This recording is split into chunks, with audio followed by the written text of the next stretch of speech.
once again very warm welcome to our channel. This is Barkha ma'am, your aptech guru. So my dear class 12th students जो बहुत बेसब्री से इंतजार कर रहे हैं कि मैम क्लास 12th आईटी का यूनिट 2 कब लेकर आने वाले हो, तो लो जी हाजिर है आपकी बरखा मैम एक बार फिर से class 12th information technology book code 802 के यूनिट 2 के साथ में कंप्लीट वन शॉट आज इस एक वीडियो में हम कवर करने वाले हैं। ऑपरेटिंग वेब बेस्ड एप्लीकेशन के नाम से ये यूनिट आपकी बुक में दी हुई है, तो स्टार्ट से लेकर एंड तक बने रहना। Now what about unit 1? तो यूनिट 1 आरडीबीएम में सक्सेसफुली कंप्लीट कर लिया है, वो भी प्रैक्टिकल के साथ, जिसका लिंक आपको डिस्क्रिप्शन में मिल जाएगा। और बहुत जल्दी आपके लिए अगले वीडियो में हम unit 3 that is Java programming को डिस्कस करने वाले हैं। तो इसीलिए यदि चैनल को सब्सक्राइब नहीं किया है तो कर लो, क्योंकि आगे आने वाले अमेजिंग वीडियोस आपका इंतजार कर रहे हैं, जिसकी मदद से कमिंग बोर्ड एग्जाम में आप अपने पेपर को फोड़ कर आ सकते हो, 100 आउट ऑफ 100 को गेन कर सकते हो। जी हाँ, तो इसी अच्छी बात से शुरुआत करते हैं आज के धमाकेदार सेशन की, that is operating web based application. जैसा कि यूनिट 2 का नाम दिया हुआ है, अब ऑपरेटिंग वेब बेस्ड एप्लीकेशन या वेब एप्लीकेशन, इसको हम क्या कहते हैं?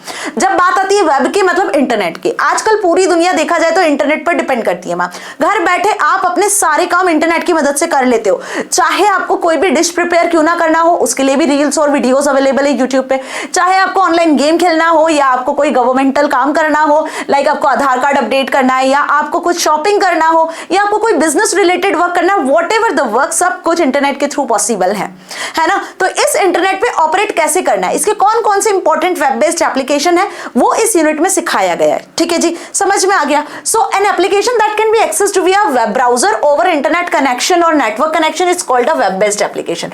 वो एप्लीकेशन जो आप वेब ब्राउजर के थ्रू एक्सेस करते हो और जो नेटवर्क कनेक्शन पर बेस्ड होती है, उसी को वेब बेस्ड एप्लीकेशन कहा गया है। वेब मतलब इंटरनेट की बात की जा रही है, ठीक है, इंटरनेट की बात की जा रही है यहां पर। और इस इंटरनेट को एक्सेस करने के लिए जिस सॉफ्टवेयर का हम यूज करते हैं, जिस एप्लीकेशन का हम यूज करते हैं, वो एप्लीकेशन आपका वेब ब्राउजर होता है। जैसे फॉर एग्जांपल अगर मैं बात करूं गूगल क्रोम की, मोजिला फायरफॉक्स की, एप्पल सफारी वगैरह, तो ये सारे आपके ब्राउजर सॉफ्टवेयर है, क्योंकि बिना ब्राउजर तो हम इन एप्लीकेशन को यूज ही नहीं कर पाएंगे। तो इंटरनेट पे जो मेन हीरो है वो कौन है भाई? ब्राउजर सॉफ्टवेयर है। चाहे आप अपने मोबाइल में ही क्यों ना एप्लीकेशन यूज कर रहे हो, कोई सा भी, कोई वेबसाइट ही क्यों ना यूज कर रहे हो, जैसे अभी आप यूट्यूब पे मेरा वीडियो ही क्यों ना देख रहे हो, it is again possible with the help of only internet. Okay, बात समझ में आई? सो वही लिखा है कि अ web based application provides the convenience of availability. Why it is so much popular? क्योंकि ये आपको 24/7 आवर्स कंप्लीट आपको कन्वीनियंस प्रोवाइड करता है। मींस अगर मैं बात करूं तो आपको यदि ऑनलाइन शॉपिंग करना है तो आपको मार्केट ओपन या मार्केट क्लोज होने का इंतजार नहीं करना है, आपको डोर टू डोर या शॉप टू शॉप विजिट नहीं करना है, आपको डिस्काउंट या ऑफर के लिए भटकना नहीं है। आप घर बैठे अपने मोबाइल फोन में कभी भी किसी भी जगह पर किसी भी समय में ये काम कर सकते हो, है ना, क्योंकि इंटरनेट ने फैसिलिटी हमें प्रोवाइड की हुई है। और इंटरनेट पर बेस्ड जितनी एप्लीकेशंस है, जितनी वेबसाइट्स है, वो ये फैसिलिटी हमें दे रहा है, right. So nowadays web based application are used for reservation of tickets. अब कैसे यूज कर रहे हो आजकल? टिकट्स बुक करने के लिए, चाहे वो मूवी का टिकट हो या कोई इवेंट का टिकट हो, चाहे हो होटल रूम को रिजर्व करना हो आपको, राइट। ई गवर्नेंस में, ऑनलाइन शॉपिंग में, और उसी के साथ में पेमेंट्स करने में, आजकल पेमेंट भी आप ऑनलाइन कर सकते हो क्रेडिट डेबिट कार्ड के थ्रू, यूपीआई के थ्रू। ई लर्निंग में कुछ भी सीखना है, पढ़ना है, समझना है, कोई कोर्स करना है ऑनलाइन तो वो कर सकते हो। कोई टेस्ट आपको देना है जिसमें आपको पास होकर आगे फर्दर कहीं मूव करना है, कहीं जॉब करना है, online test and etcetera. So many work are there through which we can do conveniently, okay, with the help of internet. So they allow access to the facilities via the internet from the comfort of home, office, car, etc. Done. चलिए, तो इतना तो समझ में आ गया कि इस चैप्टर का मोटिव क्या है, इस चैप्टर में पढ़ना क्या है। अब आगे की पूरी वीडियो में आपको इसी के बारे में मैं डिटेल में समझाने वाली हूं कि अगर इस चैप्टर से कोई क्वेश्चन आया तो आप एग्जाम में कैसे लिख कर आओगे। अंडरस्टूड? अगर ऑनलाइन रिजर्वेशन सिस्टम की बात करें तो ऑनलाइन रिजर्वेशन सबको पता है अच्छे से कि आप अगर कहीं ट्रेन से ट्रेवल करते हो तो आप ट्रेन के टिकट्स एडवांस में बुक कर सकते हो, आपको स्टेशन पर जाने की जरूरत नहीं है। अगर आप एयरवेज के थ्रू ट्रेवल कर रहे हो तो आप एयरवेज के टिकट्स बुक कर सकते हो, फ्लाइट्स बुक कर सकते हो, राइट। अगर आप बस से ट्रेवल करते हो तो आप बस के टिकट्स बुक कर सकते हो। इवन ओला और कैब के थ्रू आप जो भी आजकल जितने भी हम देख रहे हैं ना, उबर एंड रैपिडो, इनको भी आप बुक करवा सकते हो, राइट। तो बेसिकली ये रिजर्वेशन होता है। सिर्फ इतना ही नहीं, आप ऑनलाइन टिकट्स बुक कर सकते हो, लाइक अगर हम बात करें कोई मूवी है या कोई इवेंट है उसकी टिकट्स बुक कर सकते हो। इसके अलावा आप कहीं ट्रेवल करते हो या कहीं जाते हो तो वहां पे होटल के रूम्स एडवांस में बुक कर सकते हो। तो ये सारी चीजें किस में आती है? सारी चीजें रिजर्वेशन में आती है। तो ये रिजर्वेशन अगर आप इलेक्ट्रॉनिक मीन्स के थ्रू, नेटवर्क के through, computer, laptop, PC, mobile phone या कोई एप्लीकेशन के थ्रू थ्रू कर रहे हो तो ऑनलाइन रिजर्वेशन कहलाता है, जिसमें आप बुकिंग भी कर सकते हो और उसको कैंसिल भी कर सकते हो. It is also done with through the internet. A user can retrieve information and perform transactions related to reservation of ticket. Some examples of reservation are airline, railway, bus ticket, movie ticket, hotel ticket. अगर आपको rent पे कुछ booking करनी है, car वगैरह, like वो tours and travels booking are also there, right. So such reservation system store information and allow the users to retrieve the information. For example, the information about all the flights from Delhi to Mumbai, like timings, price, air flight provider, etc. देखो ये best example दिया है कि आपको दिल्ली से मुंबई जाने वाली flights के बारे में पता करना है, क्या प्राइस है, किस टाइम पर आ रही है, ठीक है, क्या क्या फैसिलिटीज आपको प्रोवाइड कर रही है. तो ये सारी इंफॉर्मेशन आप उस पर्टिकुलर वेबसाइट पे जाके पता कर सकते हो. A user who wishes to fly from Delhi to Mumbai can check the information about the flight timings, rate, seat availability, etcetera. And now जब सारी चीजें कन्वीनियंटली हो जाती है तो आप लास्ट में क्या करोगे, इसको टिकट को बुक कर लोगे, है ना. तो ये एक प्रोसेस होता है. This is the example. अगर पूछ लिया आपसे कि व्हाट इज ऑनलाइन रिजर्वेशन तो लिख कर आ सकते हो. कितने टाइप की रिजर्वेशन आप करवा सकते हो वो भी लिख कर आ सकते हो. अभी ऑनलाइन रिजर्वेशन के एडवांटेजेस क्या हैं, ये भी क्वेश्चन एग्जाम में आता है. तो what are the advantages of online reservation. भाई कंज्यूमर्स को डिफरेंट एडवांटेजेस मिल रहे हैं, तभी तो आजकल हम सारी बुकिंग ऑनलाइन ही करते हैं. कन्वीनियंस सबसे बेस्ट एग्जांपल कि आपको कहीं जाने की जरूरत नहीं है, सारी डिफिकल्टी, सारी प्रॉब्लम्स रिजॉल्व हो चुकी है ना. बस आपके पास होना क्या चाहिए, आपके पास एक डिवाइस होना चाहिए, चाहे वो device laptop, PC, mobile phone हो, और उसमें इंटरनेट कनेक्टिविटी होनी चाहिए.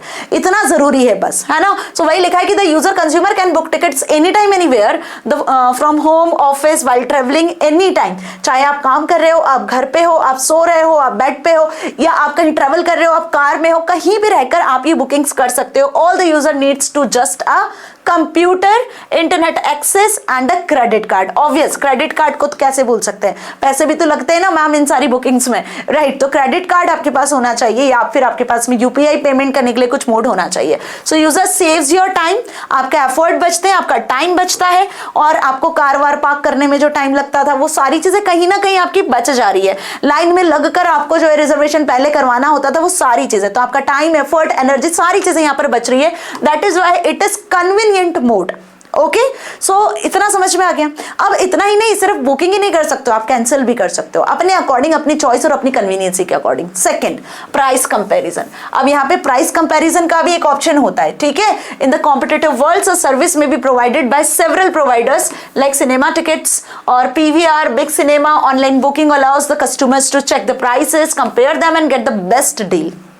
कर सकते हो. जैसे अगर आप मूवी के टिकट्स बुक करते हो तो मूवी के टिकट्स भी जब आप बुक करते हो तो आप डे देखते हो, भाई किस डे पर ऑफर्स है, किस डे पर जो है मूवी के टिकट्स में आपको डिस्काउंट मिलना है भारी, है ना. तो हम उस डे के अकॉर्डिंग बुक करते हो. तो we are comparing the price of the tickets, right.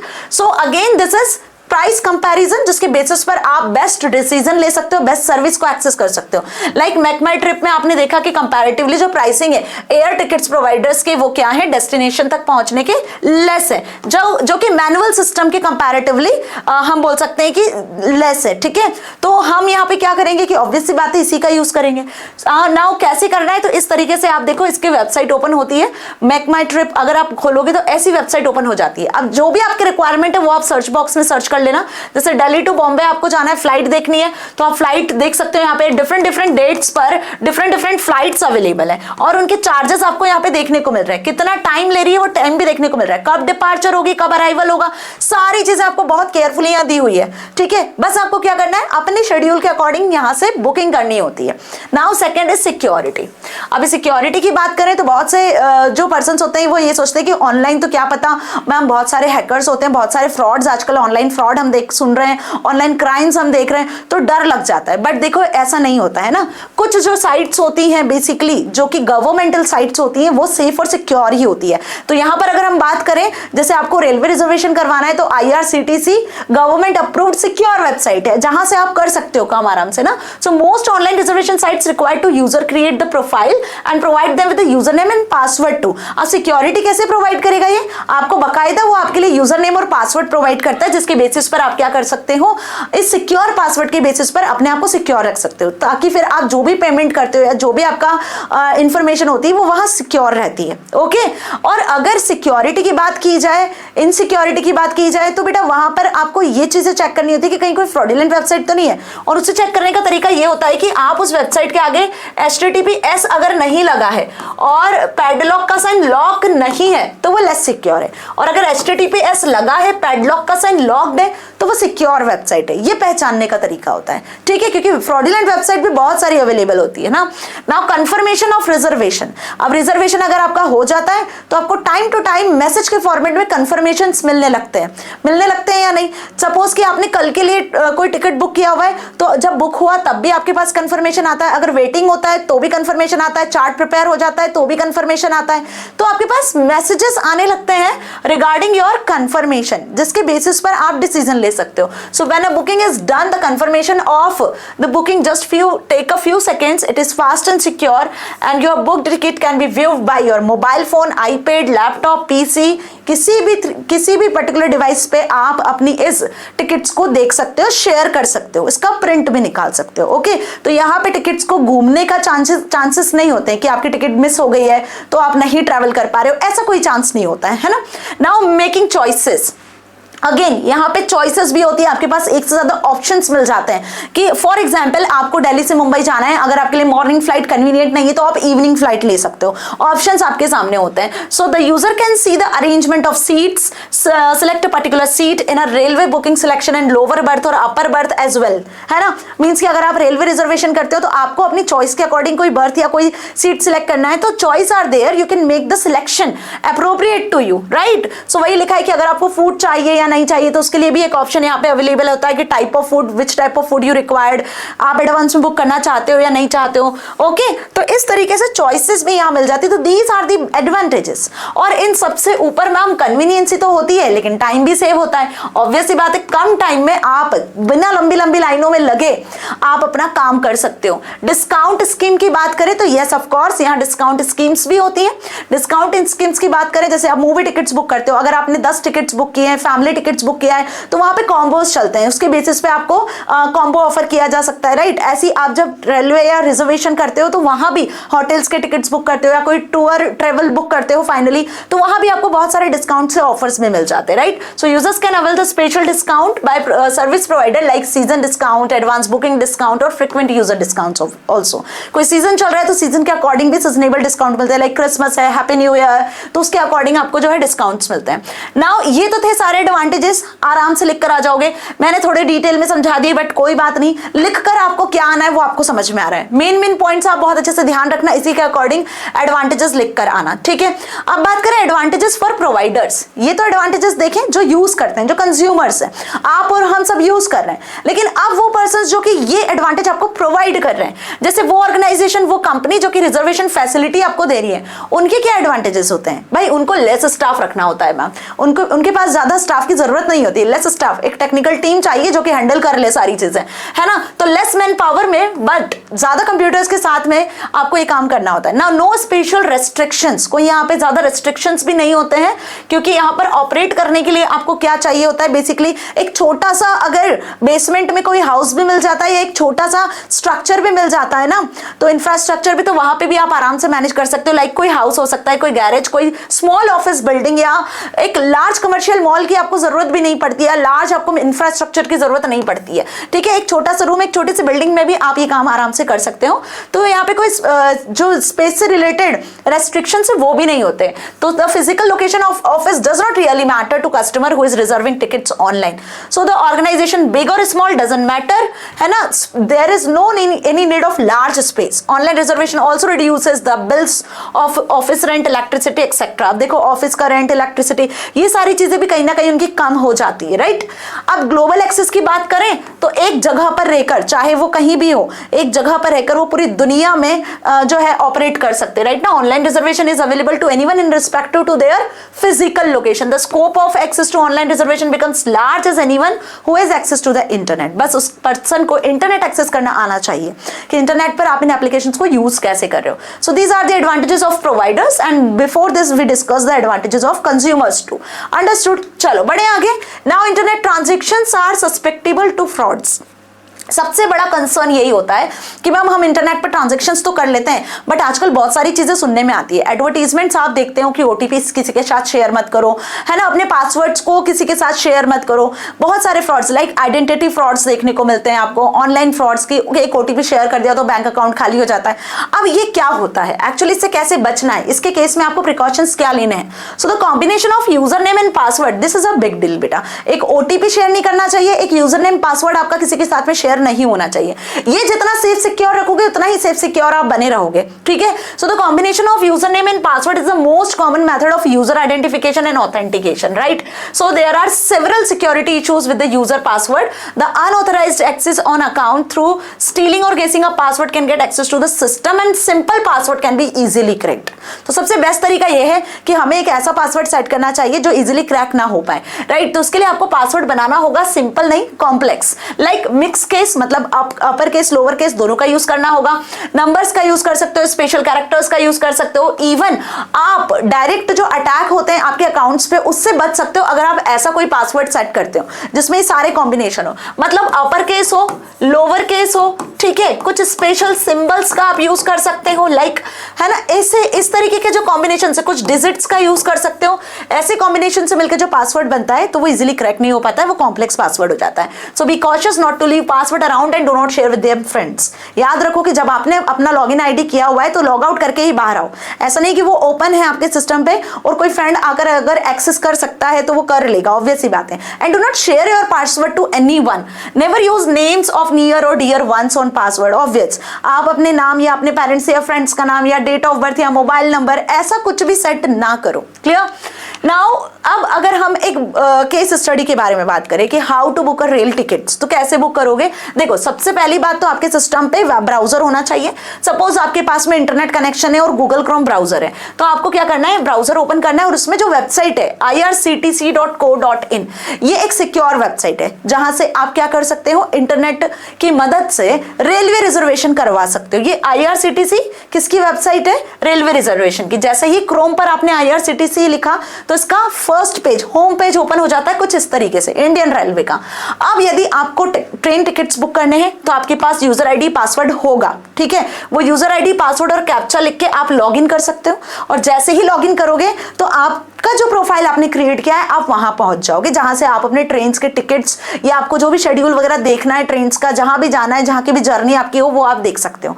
मेरी बात समझ में आ गई। यहाँ कुछ उसके टैब्स भी होते हैं, आप देखो स्पेसिफिकली यहाँ पर स्पेशल हॉलीडेज पे कौन सी ट्रेन है, टूरिस्ट ट्रेन क्या है, होटल्स लॉन्च की भी इंफॉर्मेशन यहाँ मिल जाती है, फ्लाइट्स की भी आपको टिकट्स यहाँ पे मिल जाएंगी। देखो फ्लाइट्स वाला भी यहाँ पर टैब दिया हुआ है ना, टूर पैकेजेस के लिए भी यहाँ पे अवेलेबल है। पर बेसिकली ये वाली जो वेबसाइट है IRCTC, ये रेलवे के लिए ज्यादा फेमस है, राइट। अब एक बार जब आप IRCTC वेबसाइट्स पे आ गए तो यहाँ आपको अपना अकाउंट बनाना होगा। फॉर एग्जाम्पल आपका अकाउंट नहीं है तो आप यहाँ से अकाउंट क्रिएट कर सकते हो ना। यहाँ पे एक ऑप्शन आता है, देखो ये साइन अप वाला, इस साइन अप पे क्लिक करोगे तो आप अपना अकाउंट क्रिएट कर लोगे। और मान लो कि आपका अकाउंट क्रिएटेड है, आप पासवर्ड भूल गए तो आप यहाँ पे फॉरगॉट पासवर्ड पे क्लिक करोगे तो आप अपना पासवर्ड फिर से सेट कर पाओगे।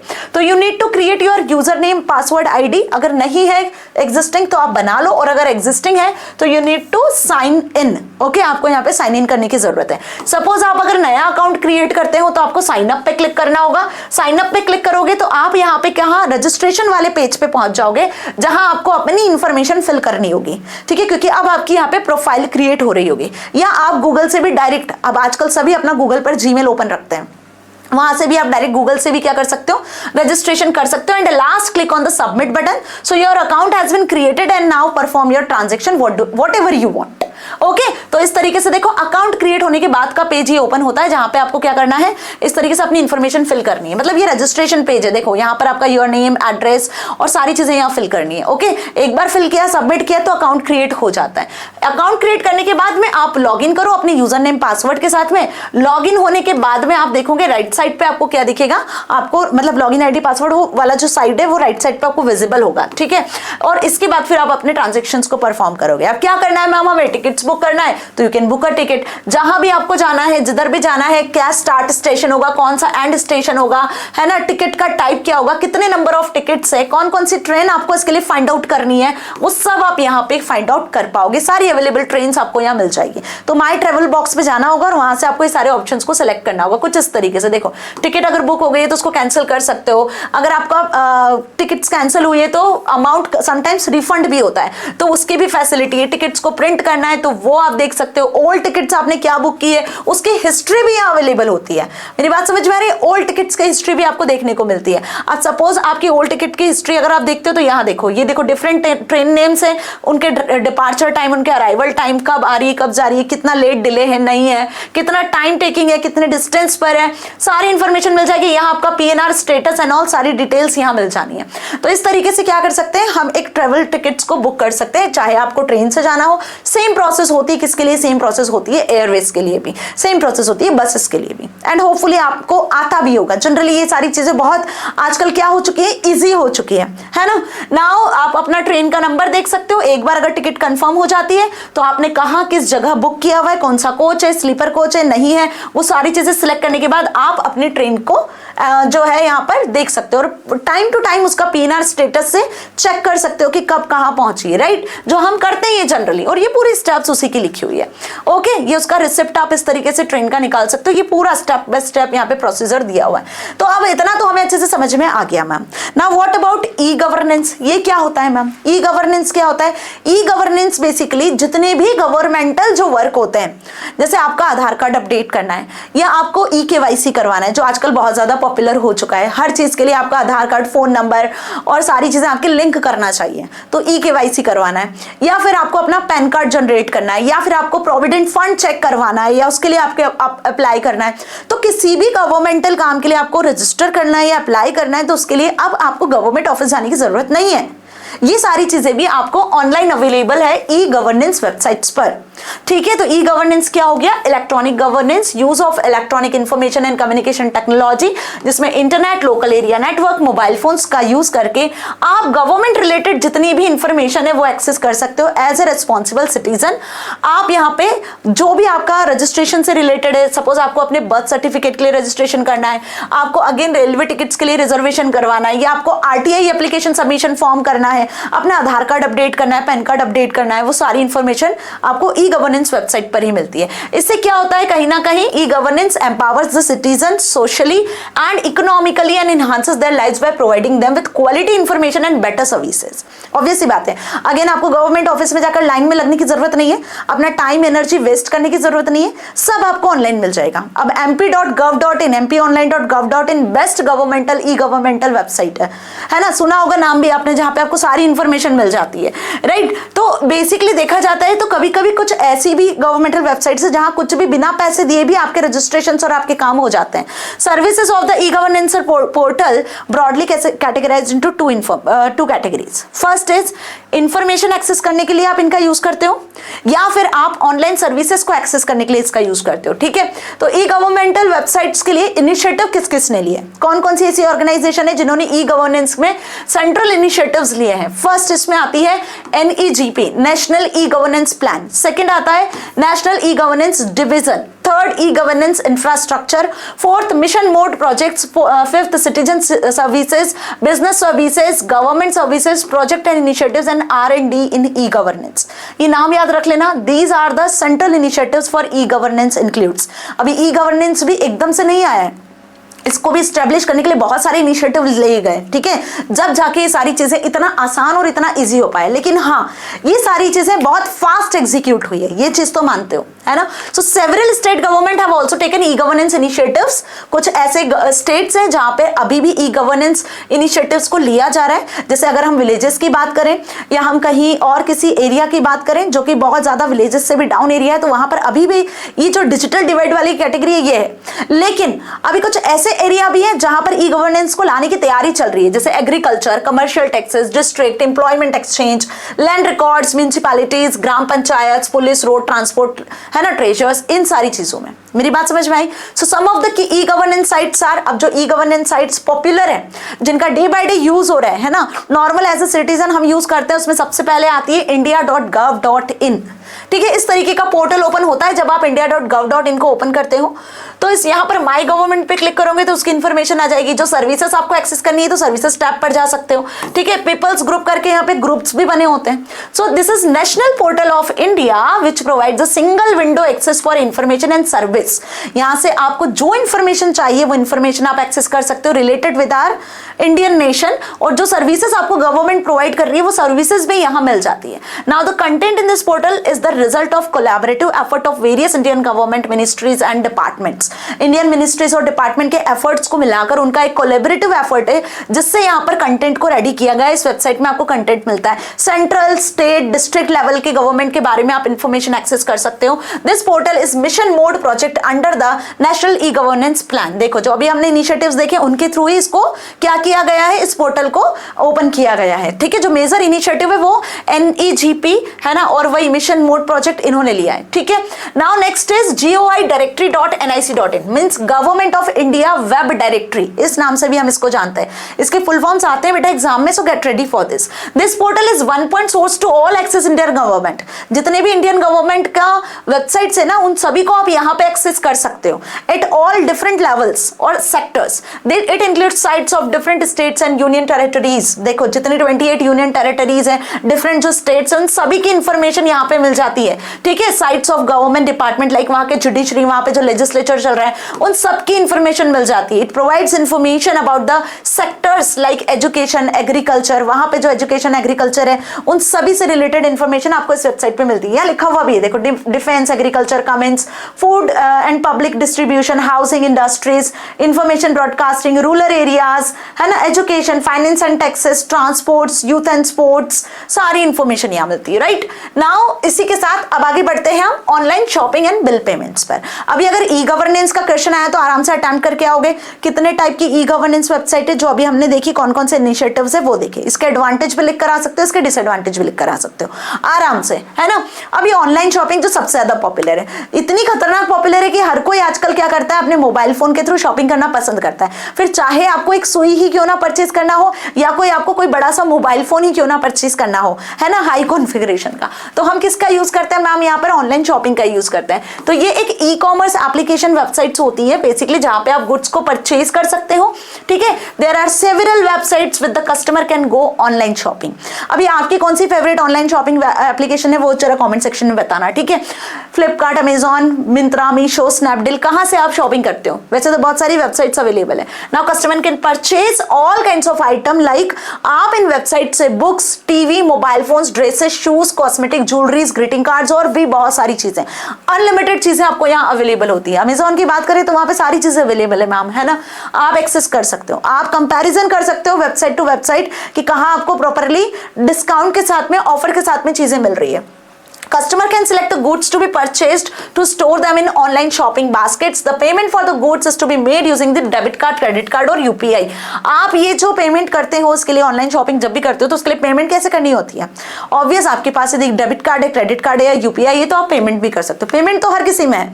आपने देखा अगर आपने कोई फॉर्म भी फिल किया तो उसका भी पेमेंट है तो आपको करना है। आपने किसी जॉब के लिए अप्लाई किया है वहां भी अगर कोई रजिस्ट्रेशन फॉर्म है उसका पेमेंट है तो आपको पे करना है।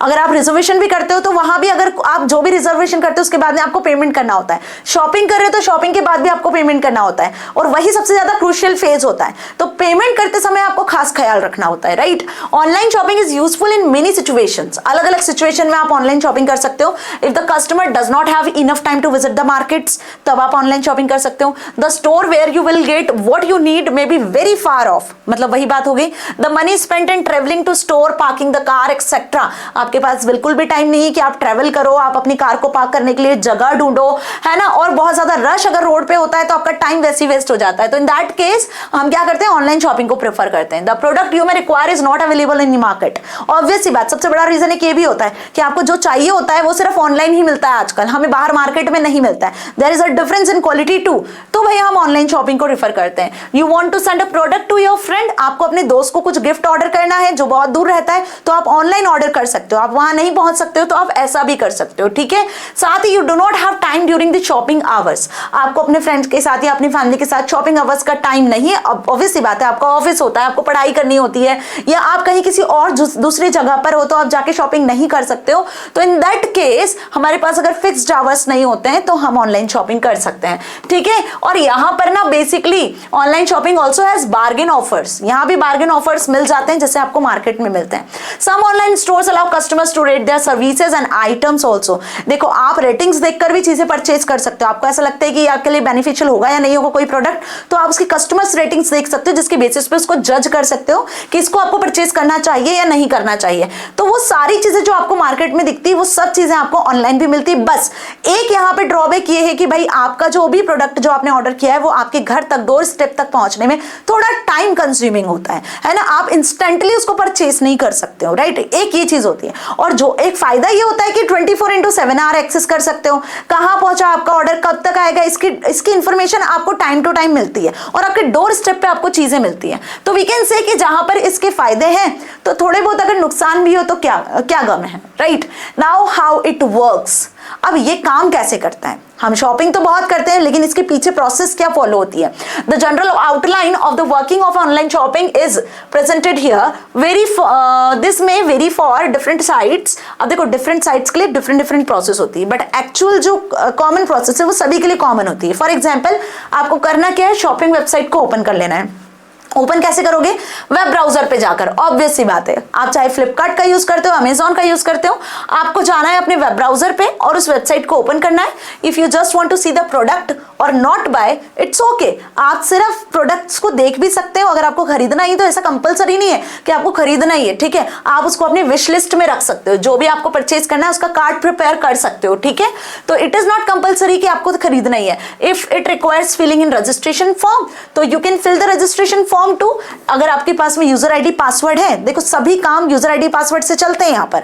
आप अगर रेलवे रिजर्वेशन करवा रहे हो, IRCTC पे जा रहे हो तो अपना प्रोफाइल क्रिएट करो। आप किसी ऑनलाइन शॉपिंग वेबसाइट पे जाते हो और वहीं से परचेज करना प्रेफर करते हो तो वहां भी आप अपना प्रोफाइल क्रिएट कर सकते हो। It is not compulsory, without profile create किए भी आप काम कर सकते हो अगर आपके पास अपना ईमेल आईडी होता है तो, ठीक है। अगर प्रोफाइल क्रिएट कर लेते हो तो नेक्स्ट टाइम जब आपको जो भी परचेज करना है तो आप उसी पर्टिकुलर अपनी प्रोफाइल पे जाकर वहां से ऐड ऑन कर सकते हो। फिर वैसे ही रिकमेंडेशंस भी आपको आने लगते हैं ना, क्योंकि हम AI की दुनिया में जी रहे हैं। Now to buy products log in with your user name and password.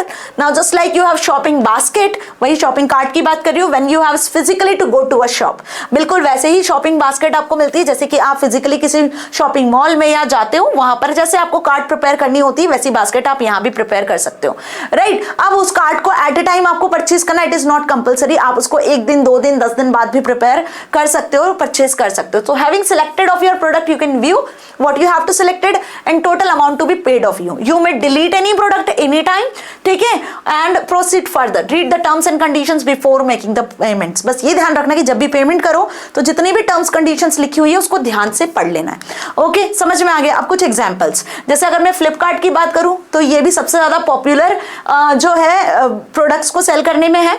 मतलब यहाँ पे आप movies, music, games, mobile phones, cameras, computers, health care, personal products, home appliances, electronics, stationery, perfumes, toys, apparel, shoes, books, cosmetics, mobiles, इन सारे product को, इन सारी services को यहाँ से एक्सेस कर सकते हो।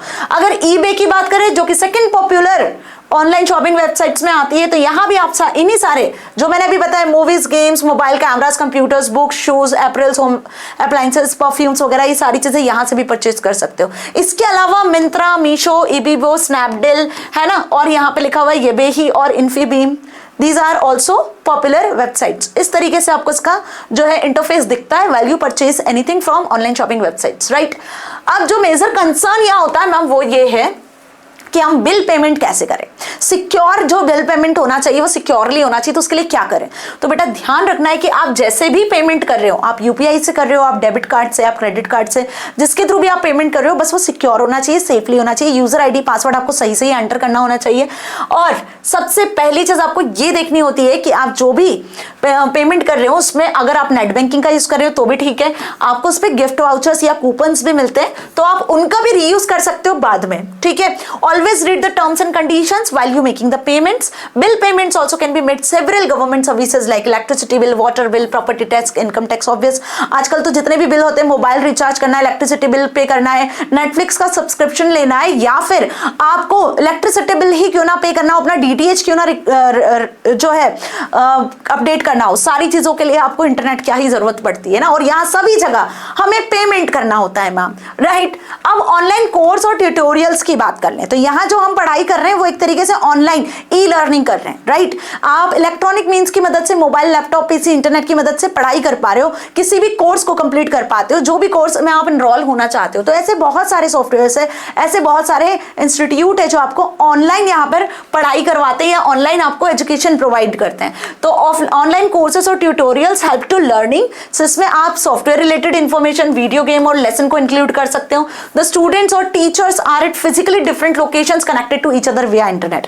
अभी जैसे आप जिस भी जगह पर रहते हो, मैं जहां रहती हूँ, हम डिफरेंट लोकेशंस पर है, बट हम कनेक्ट हो सकते हैं with the help of internet only, right. तो इट हैज मेनी बेनिफिट्स, इसके भी बहुत सारे बेनिफिट्स है। 1-to-1 लर्निंग आपको यहाँ पे मिलता है, अपने कन्वीनियंट टाइम के अकॉर्डिंग आप पढ़ाई कर सकते हो। बिल्कुल जरूरी नहीं कि स्कूल जाना है तो स्कूल आवर्स में जाके आप पढ़ाई करो, आप घर पे रात में भी पढ़ाई कर सकते हो, सुबह उठ के भी पढ़ाई कर सकते हो, खाना खाते पढ़ाई कर सकते हो, सोते पढ़ाई कर सकते हो, है ना। अगर आप ऑनलाइन पढ़ाई कर रहे होते हो तो अपनी चॉइस के अकॉर्डिंग जो टाइम आपको लगता है वैसे कर सकते हो। यहाँ कोई डिस्क्रिमिनेशन भी नहीं होता है भाई कि इस एज के ग्रुप को ये वीडियोस अवेलेबल होंगे या ये कोर्स अवेलेबल होगा। देयर इज नो डिस्क्रिमिनेशन, किसी भी एज, कास्ट, जेंडर, बैकग्राउंड का पर्सन कोई भी लर्नर बन सकता है और पढ़ाई कर सकता है। Understood this thing in. और ये जो आपको कंटेंट मिलता है यहाँ ऑनलाइन में, ऑडियो, वीडियो, एनिमेशन, ग्राफिक्स के साथ में मिलता है, बड़ा एंजॉइंग और अट्रैक्टिव सा कंटेंट आपको यहाँ देखने को मिलता है, ठीक है, जिससे आप इजी वे में पढ़ाई कर सकते हो। अंडरस्टूड। तो होपफुली आपको ये तो समझ में आ रहा होगा।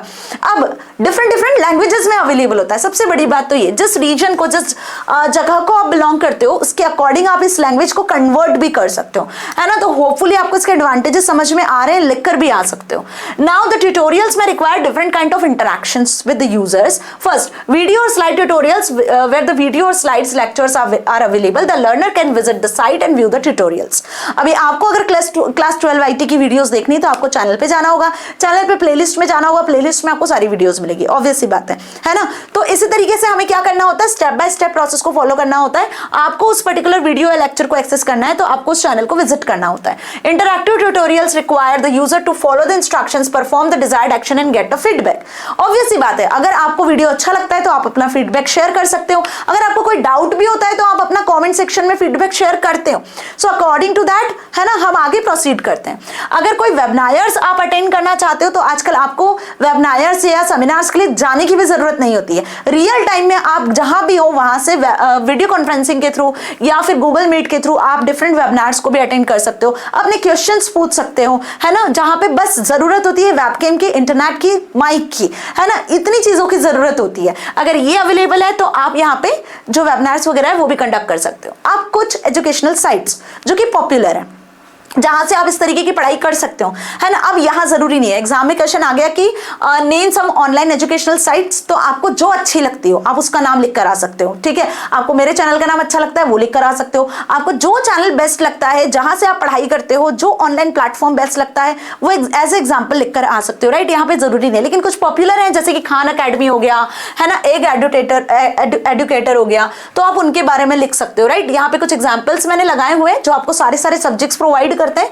लाइक आप नेक्स्ट टॉपर से पढ़ते हो तो आप वो लिख सकते हो, वॉट एवर यू वांट ना। फिजिक्स वाला से पढ़ते हो तो वो लिख सकते हो। अगर आप ऑडासिटी से कुछ कोर्सेज, ऑनलाइन कोर्सेज कर रहे हो टेक्निकल स्किल्स को डेवलप करने के लिए, तो वो लिख सकते हो। तो कुछ आपके बुक में भी दिए होंगे, लाइक जैसे coursera.org, edX.org, राइट। ये ग्लोबली आपको जो है यहाँ पर ऑनलाइन कोर्सेज प्रोवाइड करते हैं। W3C स्कूल्स जो HTML, CSS, जावास्क्रिप्ट, PHP के लिए बहुत ज्यादा फेमस है, यहाँ से या इनके बने बनाए कुछ कोर्सेज है, इनको एक्सेस कर सकते हो। GCFlearn.free.org, इसका यूज कर सकते हो। 750 डिफरेंट लेसन्स यहाँ पे आपको इसने प्रोवाइड किए हुए हैं। इसके सबके ऊपर NCERT.in है ना, ये सबसे ज्यादा पॉपुलर, जहां पे आपको एनसीईआरटी की बुक्स, जर्नल्स, क्वेश्चन पेपर्स, सारी चीजें देखने को मिलती है जो आपके लेटेस्ट सिलेबस के अकॉर्डिंग है। तो एनसीईआरटी को भी आप, सीबीएसई वेबसाइट को भी आप ऐसे ऑनलाइन ई लर्निंग वेबसाइट में लिखकर आ सकते हो।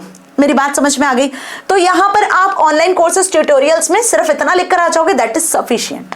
इससे ज्यादा आपको और कुछ नहीं लिखना है, ठीक है। तो वेरियस साइट्स अभी हमने देख ली, लिखकर आ जाओगे, है ना। ये उसका एक यहाँ पर ग्रामर टेस्ट दिया हुआ है कि मान लो आपको किसी पर्टिकुलर वेबसाइट पे जाकर अपना ग्रामर टेस्ट देना है। तो आजकल बहुत सारी वेबसाइट्स होती है, ड्यूलिंगो हो गया एक, जो आपके ग्रामर को टेस्ट करता है, आपको इंग्लिश स्पीकिंग में हेल्प करता है। ऐसे बहुत सारी, आजकल AI बेस्ड भी बहुत सारी एप्लीकेशंस आ गई हैं। तो वहां पे इस तरीके का फॉर्म ओपन होता है जहां पे आपको कुछ क्विज दी रहती है, उनको आपको सॉल्व करना होता है और उसके बेसिस पर आप आगे बढ़ते हो। जैसे यहाँ पे हम बात कर रहे हैं LSAT की, जो कि इंडिया का एक बेस्ट, जब बोल सकते हैं कि ऑनलाइन कोर्स है, ट्यूटोरियल है, जहां पे आप अपने रीडिंग स्किल्स को, अपने इंग्लिश स्किल्स को इंप्रूव कर सकते हो, राइट। फैक्ट्स और इक्वेशंस वगैरह सारी चीजें यहाँ पे आपको देखने को मिलती है, राइट। ये उसका बेस्ट एग्जांपल है, उसीलिए मैंने इसका जो प्रॉपर आपका बोल सकते हैं स्क्रीनशॉट वगैरह वो लगाया हुआ है, ताकि आपको समझ में आ सके, है ना। देखो हर एक वेबसाइट का फर्स्ट पेज होम पेज होता है, वहां पे आपको यदि रजिस्टर करना है तो आपको सेम प्रोसेस रजिस्टर करना होगा, यूजर ID, पासवर्ड क्रिएट करना होगा, right. So good critical thinking skills में भी रिक्वायर्ड हियर। नाउ अब बढ़ते हैं प्रोजेक्ट मैनेजमेंट पर, है ना, कि कोई भी ऐसी एप्लीकेशन, जितनी एप्लीकेशंस अभी हमने देखी, अभी हमने जो भी एप्लीकेशंस देखी, अगर ऐसी कोई एप्लीकेशन आपको खुद की डेवलप करनी है, आपको कोई सा प्रोजेक्ट डेवलप करना है जो आपको मिलेगा, जो क्लास 12th के एंड में ऑब्वियस आपने बना भी लिया होगा, है ना। तो आपको अगर कोई सा प्रोजेक्ट डेवलप करना है तो उसके लिए कुछ स्टेप्स होती है, क्योंकि प्रोजेक्ट डेवलप करना अपने आप में ही एक टास्क होता है बेटा, है ना। ऐसे ही कुछ भी उठा के हम प्रोजेक्ट नहीं बना लेते हैं, इसमें एक प्रॉपर स्टेप्स को फॉलो किया जाता है कि आप वो प्रोजेक्ट क्यों बना रहे हो, किस लिए बना रहे हो, क्या इसका मोटिव है, सारी चीजें आपको बतानी होती है ना। एंड ऑब्वियस आप लोगों ने अभी तक बना भी लिया होगा, क्योंकि practicals are near about. So web based application development involves the process of developing web applications. It is a program that is stored on a remote server, ठीक है। It is online and is delivered over through internet, through a web browser interface, may be different kinds, like कोई quiz हो सकता है, कोई game develop कर सकते हो, कोई कैलकुलेटर डिजाइन कर सकते हो, whatever, any software you can develop which is based on web, which is based on internet based application. तो कोई भी प्रोजेक्ट जो आप बनाने वाले हो, it is a task that is undertaken to create unique product, service और result. Some of the key characteristics of project are, जिस भी प्रोजेक्ट को आप डेवलप कर रहे हो, तो सबसे पहले तो उसकी स्टार्टिंग होनी चाहिए एज वेल एज उसका एंड भी होना चाहिए। ऐसा नहीं कि आपने बस प्रोजेक्ट की स्टार्टिंग कर दिया, वो खत्म ही नहीं हो रहा है ना। तो सबसे पहली बात, तो जो भी प्रोजेक्ट बना रहे हो उसकी बाउंड्रीज आपको सेट करनी है कि आपको वो प्रोजेक्ट क्या बनाना है, क्यों बनाना है, और कब बनाओगे और कब खत्म करोगे। Overall planning you have to create. Now a project requires finite resources. अब उस प्रोजेक्ट को क्रिएट करने के लिए आपको क्या क्या चीजों की जरूरत पड़ सकती है, तो रिसोर्सेज क्या होंगे, वो भी फाइनाइट होने चाहिए। Project as a specific time frame, again एक टाइम फ्रेम के अंदर बनना चाहिए। Project is complete within its end objective. अब आपने क्रिएट तो किया प्रोजेक्ट को, ऑब्जेक्टिव ध्यान में रखा, लेकिन एंड तक जाते जाते वो ऑब्जेक्टिव को, वो गोल को अचीव ही नहीं कर पाए। तो आपको अपने गोल को ध्यान में रखना है कि एंड में, प्रोजेक्ट जब एंड होने वाला हो, तो आप अपने ऑब्जेक्टिव को अचीव कर पा रहे हो या नहीं, तो वो आपको पता होना चाहिए। तो प्रोजेक्ट मैनेजमेंट होता क्या है, वो प्रोसेस होती है जिसमें हम हमारे ऑब्जेक्टिव को अचीव कर रहे होते हैं प्रोजेक्ट एक्टिविटीज के थ्रू, जो आपने डिफाइन की है, उस टाइम फ्रेम में अचीव कर रहे होते हैं, जो टाइम फ्रेम आपने डिसाइड किया है, और वो रिजल्ट आपको मिल रहा है या नहीं मिल रहा है at the end of the project, और ये चीज हम यहाँ पे डिसाइड करते हैं। Okay, it is the application of knowledge, skill, tools and techniques to project activities to meet the project requirement. Done. अब ये करे कैसे मैम, ये भी क्वेश्चन आता है। तो इसके लिए कुछ एसेंशियल टिप्स हैं जो ध्यान रखनी है आपको, है ना। और वो टिप्स क्या है वो अब हम यहाँ डिस्कस करेंगे डिफरेंट फेजेस में। तो यहाँ पे किसी भी प्रोजेक्ट को डेवलप करने के लिए कुछ इसके फेजेस होते हैं, 4 फेजेस होते हैं इंपॉर्टेंट। फर्स्ट होता है रिक्वायरमेंट डेफिनेशन फेज, सेकेंड होता है डिजाइन फेज, थर्ड होता है इंप्लीमेंटेशन फेज और fourth one is testing phase. ठीक है। अब रिक्वायरमेंट डेफिनेशन फेज क्या कहता है? ये कहता है कि किसी भी प्रोजेक्ट को जब आप डिजाइन कर रहे हो तो सबसे पहले तो उस प्रोजेक्ट में क्या प्रॉब्लम है ना। आप जब डिजाइन कर रहे हो तो भाई कुछ तो प्रॉब्लम आपने देखी होगी जिसके बेसिस पे आप ये प्रोजेक्ट बनाने वाले हो। तो सबसे पहले तो हमें प्रॉब्लम को आइडेंटिफाई करना है, जरूरत पता करनी है कि लोगों को क्यों बनाना है। फॉर एग्जाम्पल कि कुछ किसी विलेज में कोई एक ऐसा स्कूल है जहां पे लाइब्रेरी है। अब लाइब्रेरी में आज भी मैन्युअली एंटर होता है, स्टूडेंट्स की जो अटेंडेंस है वो भी आज भी मैन्युअली ली जाती है रजिस्टर पे। तो आपने ये प्रॉब्लम एनालाइज की कि मैम उस पर्टिकुलर स्कूल में एक अटेंडेंस मैनेजमेंट सिस्टम होना चाहिए, एक लाइब्रेरी मैनेजमेंट सिस्टम होना चाहिए, ताकि जो मैनुअल वर्क है वो खत्म हो जाए और टाइम पर बिना किसी मिस्टेक के एक्यूरेटली कंप्यूटराइज्ड सारा वर्क हो जाए। तो हमने ये प्रॉब्लम एनालाइज किया, बात समझ में आई। तो ये होता है आपका रिक्वायरमेंट डेफिनेशन फेज, जिसमें आप रिक्वायरमेंट को गैदर करते हो। In this phase we identify the problem statement for which web application is developed and scope the problem. इस प्रॉब्लम को स्कोप करके आपको किन किन चीजों की जरूरत होती है उस पर्टिकुलर रिक्वायरमेंट को फुलफिल करते हो और ये चेक करते हो कि क्या ये प्रोजेक्ट फिजिएबल होगा। फिर साथ में ये चेक करना कि प्रोजेक्ट इज टेक्निकली फिजिएबल और not, project is economically feasible और नॉट। और यहाँ पे एक चीज और ये चेक करना है कि अगर ये फिजिएबल है तो there is no need to further proceed with the project. अगर ये फिजिएबल नहीं होता इन दैट केस, फिजिएबल है तो ठीक है। समझ में आ गई बात अच्छे से। तो कोई भी प्रोजेक्ट ऐसे ही नहीं डेवलप किया जाता है, पहले उसकी रिक्वायरमेंट देखी जाती है कि जरूरत है भी कि नहीं, है ना। अदरवाइज जब जरूरत नहीं होगी तो वो प्रोजेक्ट किस काम का है। आज भी इंटरनेट पे लाखों ऐसी वेबसाइट्स हैं, लाखों में ऐसी वेबसाइट्स हैं कुछ जो कि अनडिजायरेबल है, जिनको कोई देखता भी नहीं, खोलता भी नहीं, जिसकी जरूरत नहीं है। Understood this thing. जो चल रही है, जो पॉपुलर है, जो ट्रेंडिंग है, वही वेबसाइट्स चल रही है ना जी। तो मेरी बात समझ में आ रहा है। Next is scope. अब इसका हम स्कोप देखेंगे, like what the application must do. आपने जो एप्लीकेशन सॉफ्टवेयर बनाना है, आपने जो प्रोजेक्ट डेवलप करना है, अब रिक्वायरमेंट तो समझ में आ गई, लेकिन एक काम क्या करेगा ma'am? Compile a detailed list with a clear description. आप यहाँ पे इसको प्रॉपर्ली कंपाइल करोगे डिटेल्ड डिस्क्रिप्शन के साथ में, इसका गोल डिसाइड करोगे, what is the goal of the project. Goal decide करने के बाद में अगर कुछ लिमिटेशन होती है तो आप यहाँ पे लिमिटेशंस को भी बताओगे कि इस प्रोजेक्ट में ये लिमिटेशंस है, इसको हम बहुत जल्दी ओवरकम करेंगे, या इसको ओवरकम करने के तरीके सर्च करोगे और इसका क्या एडवांटेज है, इसके क्या गोल है, इसको कैसे अचीव करने वाले हो वो डिसाइड करोगे। सेकंड फेज होता है यहाँ पर डिजाइन फेज। एक बार डिसाइड हो गया प्रोजेक्ट क्यों बना रहे हो, किस लिए बना रहे हो, क्या ऑब्जेक्टिव है, सब कर लिया, आप प्रोजेक्ट को डिजाइनिंग स्टार्ट करते हो। डिजाइनिंग में आप किसी भी सॉफ्टवेयर का यूज कर सकते हो। पहले इसका फ्लो चार्ट या डेटा डायग्राम बना सकते हो कि फ्लो कैसे होना है डेटा का एंड ऑल। फिर उसको आप डिजाइन कर सकते हो सॉफ्टवेयर की मदद से। तो किसी भी प्रोजेक्ट को डिजाइन करने के लिए 2 सॉफ्टवेयर की हमें जरूरत होती है। एक होता है डिजाइनिंग फेज में फ्रंट एंड और एक होता है कोडिंग फेज में बैक एंड। तो 2 सॉफ्टवेयर आपको होना चाहिए जिसके बेसिस पे आप कोई बहुत बढ़िया सा सॉफ्टवेयर डेवलप कर सकते हो। Like how we design the software. तो डिजाइन फेज में आता है how a map of the web application site, it contains essential information about the structure of the website pages, relationship between them। ठीक है, we have a map with pages and path connecting them।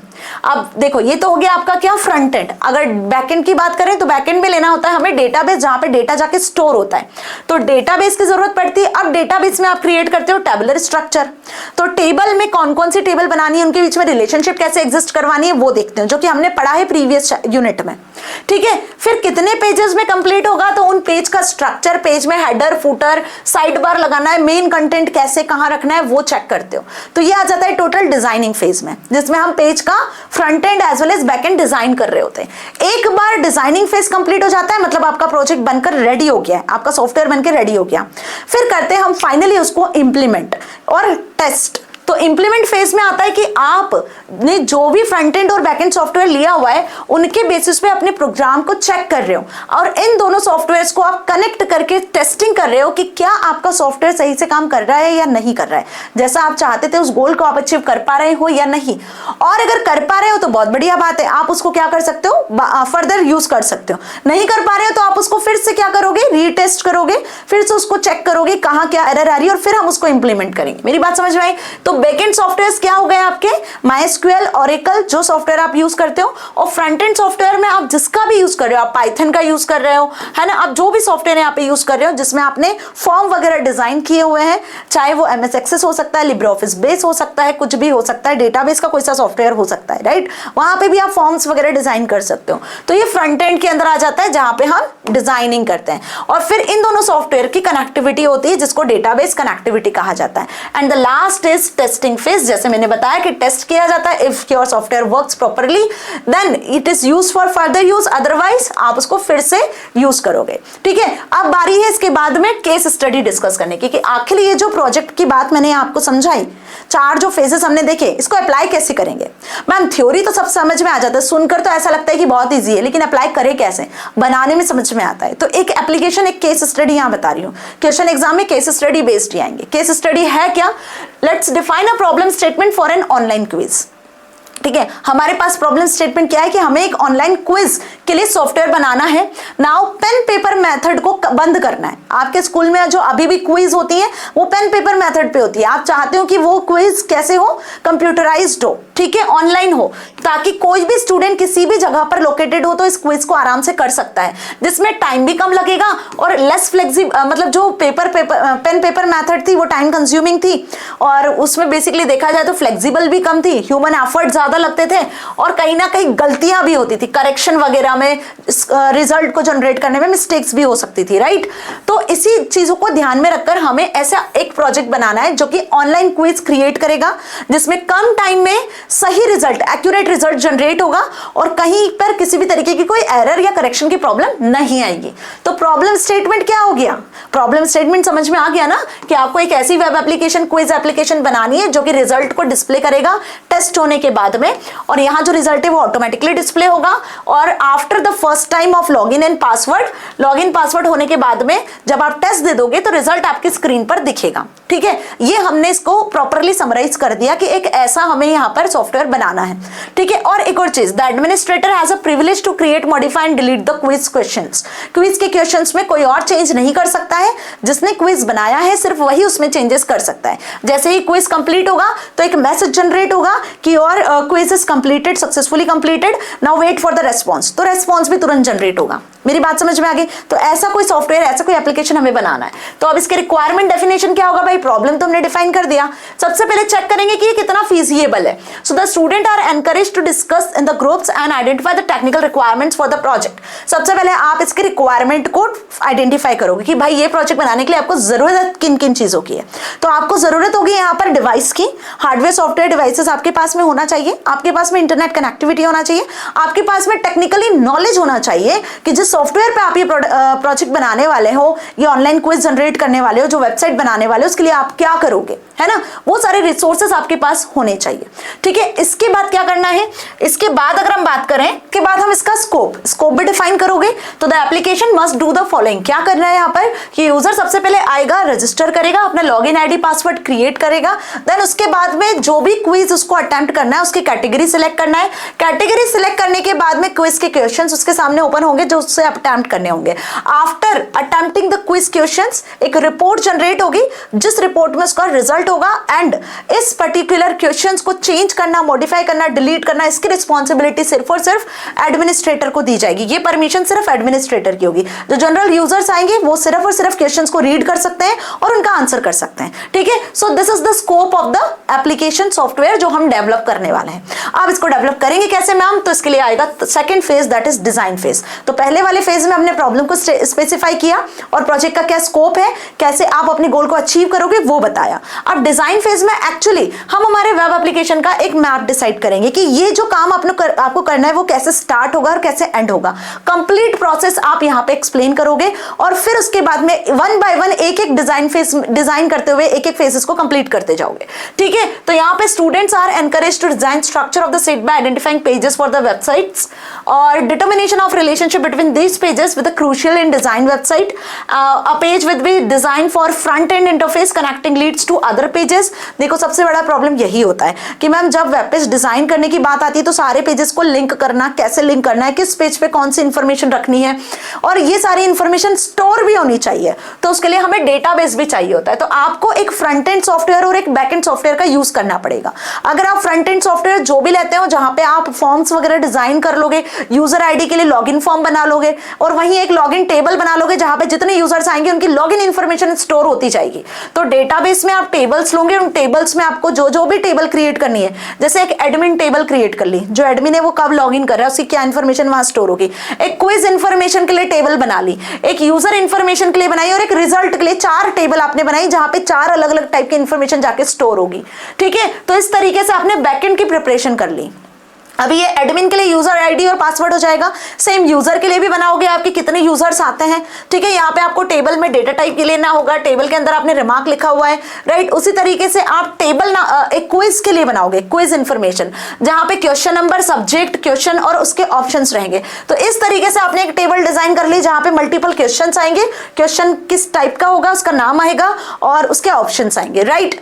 After that आपने एक और table, ये option 2 के लिए, option 3 के लिए, 4 के लिए, इस तरीके से आपने क्विज इन्फो वाली टेबल बनाई।